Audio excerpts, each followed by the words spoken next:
Fish ತವಾ fry ಮಾಡೋದು ಹೇಗಂತ ನೋಡೋಣ. ಈಗ ನೋಡಿ ಈ ಥರ ಹುರಿಕೊಬೇಕು. ಇದರಲ್ಲಿ ಏನೇನು ಹಾಕಿದೆ ಅಂದರೆ ಕಾರ್ನ್ಫ್ಲವರ್ ಮಾವು, ಶುಂಠಿ ಬೆಳ್ಳುಳ್ಳಿ ಪೇಸ್ಟು, 1 ಹಸಿಮೆಣ್ಸಿನ್ಕಾಯಿ, 2 ಒಣಮೆಣ್ಸಿನ್ಕಾಯಿ, ಪೆಪ್ಪರ್ ಪುಡಿ, ಖಾರ ಪುಡಿ, ಇದನ್ನೆಲ್ಲ ಹಾಕಿ ನಾನು ಈ ಥರ ಮಿಕ್ಸ್ ಮಾಡಿ ಇಟ್ಕೊಂಡಿದ್ದೀನಿ. ಮೇಯ್ನಾಗಿ ಕಾರ್ನ್ಫ್ಲವರ್ ಹಸಿಟ್ಟು ಹಾಕಬೇಕು. ಈ ಥರ ಹಾಕಿ ಹುರಿಕೊಂಬಿಟ್ಟು ಇದು ಸಾರ್ಗನ ತುಂಬ ಟೇಸ್ಟಾಗಿರುತ್ತೆ ಇದು ತಿನ್ನೋದಕ್ಕೆ. ಇದು ಮನೇಲೇ ಇದು ರೆಸ್ಟೋರೆಂಟಲ್ಲಿ ನೀವು ಈ ಥರ ತಿಂದಿರ್ತೀರ. ಅದೇ ಥರ ಮನೆಯಲ್ಲಿ ನಾವು ಇವಾಗ ಟೇಸ್ಟಿಯಾಗಿ ಹೆಂಗೆ ಮಾಡೋದಂತ ಇವಾಗ ಹೇಳಿರೋ ಇಂಗ್ರೀಡಿಯೆಂಟ್ಸ್ ಎಲ್ಲ ಮಿಕ್ಸ್ ಮಾಡಿ ನಾನು ಇದನ್ನು ಇಟ್ಕೊಂಡಿದ್ದೀನಿ. ಇದನ್ನು ತವನಲ್ಲಿ ಫ್ರೈ ಮಾಡಿಕೊಂಡು ತಿನ್ನೋದಷ್ಟೇ.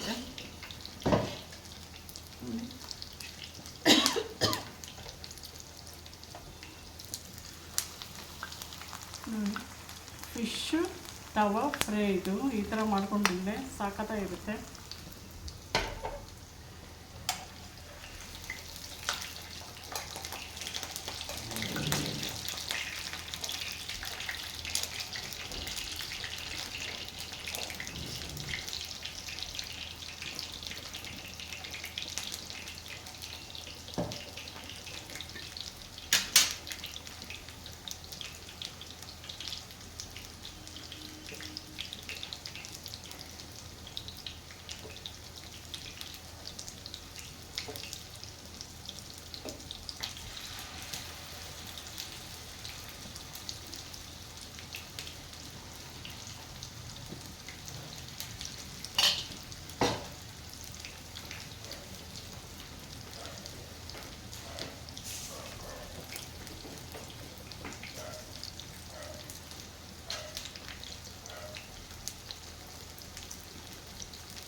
ನೋಡಿ ಇದು ಪ್ರಾನು, ಇದು ಫಿಶ್ ತವಾ ಫ್ರೈ ರೆಡಿ ಆಗೋಯ್ತು ಅಷ್ಟೇ. ತಿನ್ನೋದೇ ಇನ್ನು ಸಕ್ಕತ್ತಾಗಿರುತ್ತೆ. ನಾನು ಹೆಂಗೆ ಮಾಡಿದ್ದೀನೋ ಹಂಗೆ ಮಾಡಿ ನೀವು ಎಂಜಾಯ್ ಮಾಡಿ. ಫಿಶ್ ಸಾರ್ಗನ ಈ ಥರ ತವಾ ಫ್ರೈ ತುಂಬಾ ಚೆನ್ನಾಗಿರುತ್ತೆ. ಇದು ನೋಡಿ ಫಿಶು. Okay bye.